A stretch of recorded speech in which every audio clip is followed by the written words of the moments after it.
Saudações alvinegras, pessoal. Esse é mais um vídeo dos meninos de fora da vila. Eu sou Danilo Rattori. Amanhã tem jogo do Santos. Se tem jogo do Santos, é dia de pré-jogo dos meninos de fora da vila. Bom, amanhã é até meio que uma força de expressão. Eu estou gravando às 11h51, então é quase hoje, pelo horário de Brasília. Mas antes de dormir, ainda é hoje. Então vamos falar aqui sobre as possibilidades, as possíveis escalações para Santos e São Paulo. São Paulo e Santos, mando do tricolor paulista no Morumbi.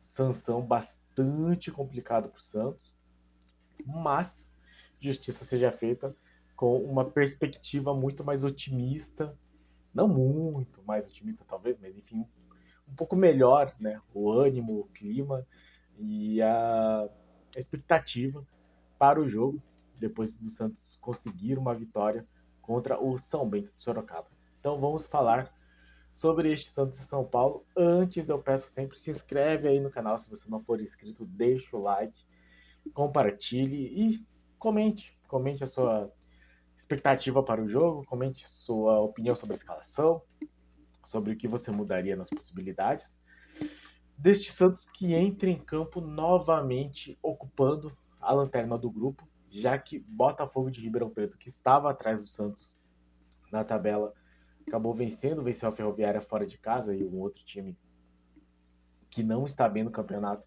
que o Santos não conseguiu vencer em casa.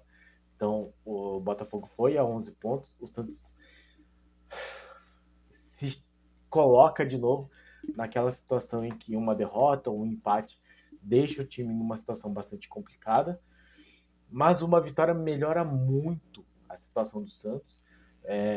O Bragantino, que é líder do grupo, empatou, está com 14 pontos. O Botafogo, que estava atrás do Santos, venceu. E a Inter de Limeira, que tinha perdido, ficou com 10 pontos, enfrenta o Santo André em casa. Então, caso o Santos consiga aí esse milagre, esse espetáculo de resultado que seria uma vitória contra o São Paulo, iria a 12 pontos, passaria o Botafogo de Ribeirão Preto e, com um eventual tropeço da Inter de Limeira, ficaria na zona de classificação, assim, milagrosamente. Passaria São Paulo, passaria muitos outros times.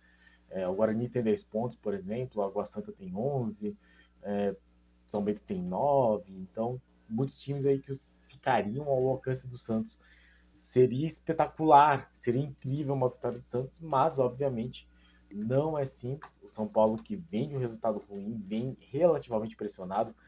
De verdade, eu não sei como é que se chama pressão nos outros times. Eu imagino que não seja nada parecido com o que o Santista, né, o torcedor, o jogador do Santos passa. Mas, se existe pressão, o São Paulo está aí atrás do Red Bull Bragantino. Perdeu do Red Bull Bragantino, né, não ajudou a gente nesse aspecto. Mas antes disso tinha vencido o Santo André fora de casa. Tinha vencido, vem de uma derrota para o Corinthians no Clássico também, mas o São Paulo já vai jogar o seu terceiro Clássico. Empatou o primeiro com o Palmeiras, se eu não estou enganado, mas eu tenho quase certeza que sim. Deixa eu só confirmar aqui. Empatou em 0x0 com o Palmeiras fora de casa, perdeu para o Corinthians em casa. Então vem aí com um resultado, uma certa pressão, né? Uma vitória e 2 derrotas nesses últimos 3 jogos, sendo uma num Clássico. Mas já empatou um, já perdeu o outro. Eu sempre tenho esse tipo de raciocínio, com o Santos não funciona tanto, mas vai precisar muito de uma vitória aí contra o Santos para que não passe zerado essa fase de grupos do Campeonato Paulista. Mas a derrota para o Bragantino mostra que é um time que não é tão estruturado assim, não está tão numa fase espetacular.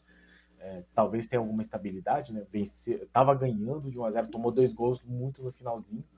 Então talvez o Santos esteja eventualmente num momento psicológico não tão ruim e joga relativamente com menos pressão, já que vem de uma vitória, vai enfrentar um clássico fora de casa, então a expectativa não é exatamente de um Santos que apresente tudo em campo e seja assim, muito superior ao São Paulo, né? Ainda assim, é um jogo difícil para o Santos. Eu considero o São Paulo favorito pela situação do Santos e pelo São Paulo jogar em casa.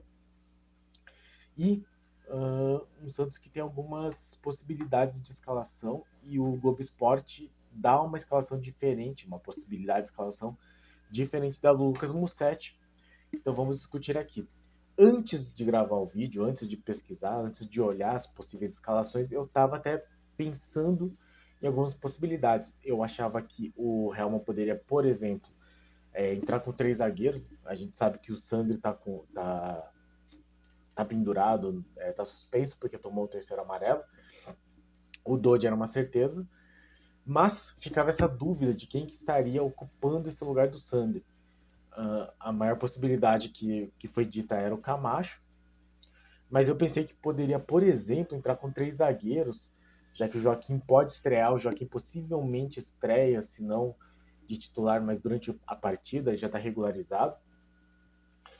E aí com 3 zagueiros você poderia eventualmente liberar os outros jogadores. Então o Dodi entraria de volante, e aí eu acharia interessante até variar, colocar, por exemplo, Ivonei e Lucas Barbosa.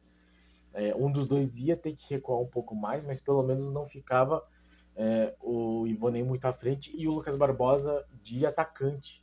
O Lucas Barbosa teria que recuar para fazer essa meia e eu acho que é importante ocupar aí, e aí você tiraria um dos atacantes para fazer essa substituição. Claro, corre o risco do Lucas Barbosa avançar muito e deixar o meio vazio, mas eu acho que seria uma possibilidade interessante e eu deixaria o Marcos Leonardo e o Ângelo. As possibilidades que nós temos não são essas, então só falando aqui que o Santos inscreveu o Felipe Jonathan, o Lucas Lima, o Joaquim e o Kevson. O Daniel Ruiz já apareceu no bid, mas ele entrou no lugar do Soteldo na inscrição. Então, todos eles, né, Lucas Lima, Joaquim e Daniel Ruiz, assim como o Felipe Jonathan, já estão oficialmente, burocraticamente à disposição. Eu acho que o Felipe Jonathan não está fisicamente disposto, mas oficialmente, né, para todos os efeitos, eles já poderiam entrar em campo. Aqui eu tô com a página do GE aberta e a possibilidade, né, de escalação seria João Paulo, João Lucas ou Natan, Michael ou Joaquim. Então é interessante que o Joaquim aparece como uma possibilidade no lugar do Michael e eu acho bastante válido.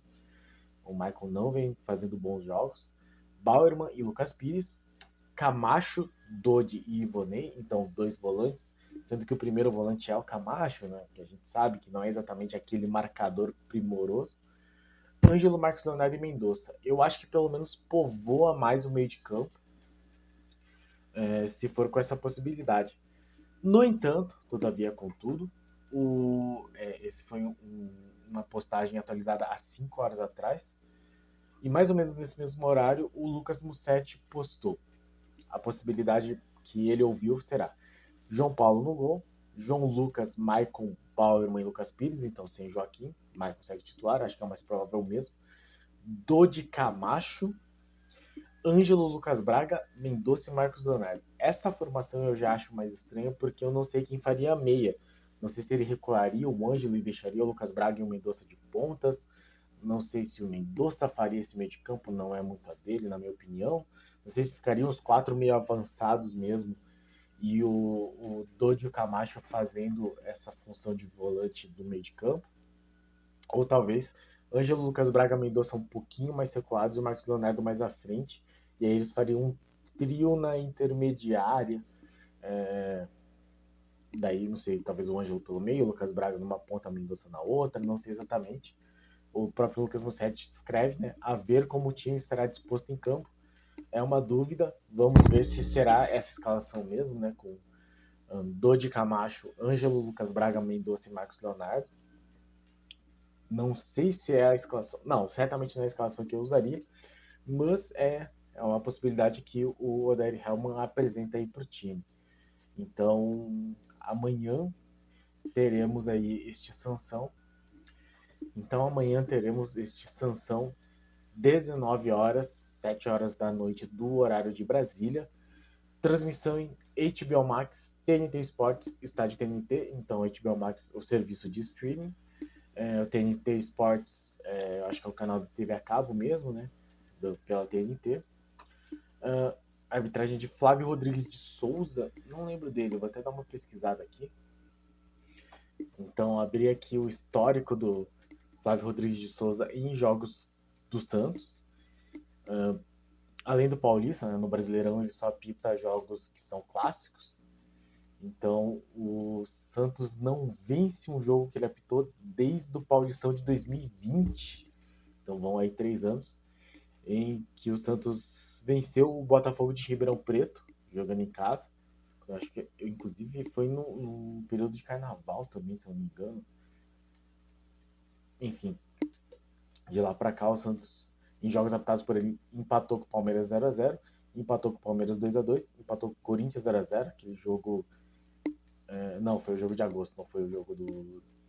O jogo do Dia dos Pais, em que o Corinthians teve 2 gols anulados, então foi uma boa arbitragem, porque os gols realmente tinham que ser anulados. O empate com o Grêmio Novo Horizontino, 2x2, foi o jogo do Carnaval de 2022, do ano passado. O empate em 0x0 contra o Corinthians, foi naquele período, se não me engano, foi o jogo pós goleada de 4x0. A derrota para o Corinthians no segundo turno, jogando em casa, o Santos jogando em casa. Aquele jogo horrível que o Santos tomou o gol no final, até jogou bem, mas enfim. Que o Santos foi roubado, se eu não me engano, ele expulsou o Lucas Barbosa num lance que não faria sentido. E nesse Paulistão ele apitou 1x1 contra a Ferroviária, jogo que o Santos teve um pênalti do Sandro, bem tosco, né? Pênalti meio tosco. Enfim, o Santos não tem muitas vitórias com ele, mas esperamos que seja uma boa arbitragem, a gente sempre lembra. Não é para o árbitro roubar para o Santos, é só que ele faça uma arbitragem justa, coerente e que o jogo não seja lembrado pela arbitragem só pelo futebol. É só isso que nós queremos. Teremos um público aparentemente bom amanhã. Estou aqui com a Gazeta Esportiva aberta e o São Paulo parece que vendeu mais de 32 mil ingressos para o jogo. Então vai ser um jogo difícil, vai ter pressão da torcida. O Santos nessa fase, mas a gente fica na torcida para que o Santos consiga aí. Bom, se conseguisse uma vitória seria espetacular, mas que consiga um futebol melhor, que evolua um pouco mais, jogue melhor do que foi contra o São Bento e faça um jogo competitivo, entre de cabeça erguida, peito estufado para enfrentar esse jogo e que dê um bom combate, que o Santos consiga aí, de preferência a vitória, se conseguir um empate, mas jogando bem, tá de bom tamanho também. E no mais que consiga sair de lá com pontos. É o que eu gostaria neste domingo, dia 12 de fevereiro. Muito obrigado a todos por assistirem esse vídeo. Muito obrigado a todos que acompanham nosso canal. Muito obrigado a todos os nossos inscritos. Passamos dos 1.000. Vamos chegar nos 2.000. Mas ajude a gente aí. Se inscreve se você não for inscrito. Se você já for inscrito, compartilhe. Transmita para mais amigos, mais santistas. Deixe um like. E dê o seu palpite. Diga o que você acha dessas escalações, dessas probabilidades. E o seu palpite para o jogo, se você acha que o Santos consegue aí essa vitória contra o São Paulo fora de casa, especialmente difícil pelo momento do Santos, mas ficamos na torcida sempre. Obrigado a todos, pra cima deles, abraço.